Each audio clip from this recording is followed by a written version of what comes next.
રામ. જય દ્વારિકાધીશ. ગજાનંદ પોસ્ટલ અંજાર. સર્વપ્રથમ તો ગ્રાહકોને જે જાણકારી રહે એના માટે આ મેં વિડીયો બનાવ્યો છે કે ઘણીવાર બાંધણીમાં ગ્રાહકને ખોલતા તૂટી જાય છે, કેવી રીતે ખોલવો, એનો બંધ કેવી રીતે ખોલવો અને એને કેવી રીતે ધોવું. તો જુઓ, આ અમે પ્યોર સેમી ગજીને ખોલ્યો છે, 1 સેકન્ડમાં ખુલી ગયો છે. આટલા બધા દોરા બાંધેલા હોય છે તો આ દોરા પહેલે કાઢી નાખવાના. અને બીજું કે આ કોટન બાંધણી હોય કે ગજી હોય કે સેમી ગજી હોય, એને પહેલે દોરા એકદમ કાઢી નાખવાના.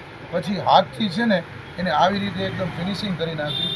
અને જો તમને ફાવે ને તો પહેલે સર્વપ્રથમ કોઈ મીઠો ન નાખવાનો. મીઠો બધી રીતે શરીરને પણ નુકસાન કરે છે અને કપડાને પણ નુકસાન કરે.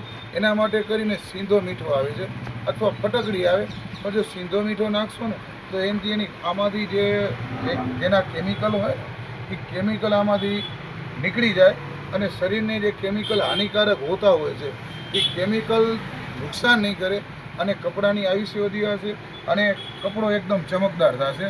તો આના માટે ગ્રાહકોને બંધ તૂટે નહીં. જો અમે આવડા બધા દોરા આમાંથી કાઢ્યા છે, એક પણ પાકો થયો નથી. ગ્રાહકોની ફરિયાદ સતત આવતી હોય કે ભાઈ અમારા હાથથી તૂટે છે અને તૂટે છે. પણ મારી બહેનો, આવી રીતે આખા બાંધણા અમે કાઢ્યા, એક દોરો પર ક્યાંય તૂટ્યો નથી.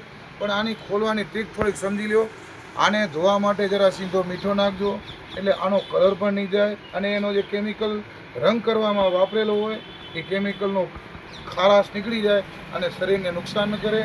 માટે આ સારા કાપડ લેવા માટે અમારી મુલાકાત લો. ગજાનંદ સ્ટોર, અંજાર, કચ્છ, માધવરાય મંદિરની સામે ચશ્માઈભાઈની દુકાન.